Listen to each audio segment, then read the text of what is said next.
اما على شمال المقصوره فموجود ابناء متعوبه. وادي اول تسديده، البدايه سخنه. صلاح محسن يلعب الكره البينيه حلوه. كريم العراقي يلعبها بالعرض، تتلعب ولكن ولد يا ولد يا ولد يكمل يفتح سكه المشوار. وادي العرضيه مش ممكن. ناصر ماهر مره ثانيه يستلم، ناصر يلعب للتشيب الامامي خطيره.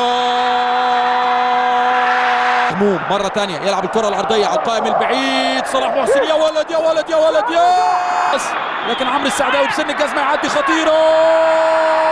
ترد لناصر، لمسة لآدم كايد يلعب التمريرة حلوة مش ممكن. هذا نشوف ادي كرة من ناصر لآدم يا ولد يا ولد، قاريين بعض، توصل لناصر يلعب العرضية تخبط في مخلوف للمصري. دغموم على القدم اليسرى، دغموم عرضية مش ممكن. الطرف الشمال عبد الله يا ولد يا ولد يا ولد لبنتايد يلعب العرضيه.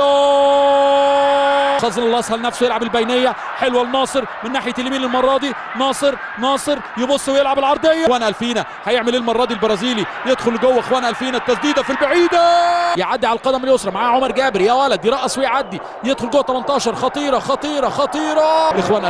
اخوان الفينا عايز يعدي بمهارته. اخوان الفينا سن الجزمه يلعبها حلوه. محمود بنتايج يلعب الكرة العرضية مش ممكن. المدير الفني لصالح نادي الزمالك تتلعب الكرة الأمامية خطيرة يا ولد يا ولد يا ولد. عمرو ناصر هاشم وحكم اللقاء قال ايه؟ ارجع لللايف. في هيصة في المدرجات. ثروت وفرصة هدف ثالث في اللقاء. عبد الله السعيد عمر جابر ويختمها عبد الله السعيد من ضربة الجزاء، يسجل على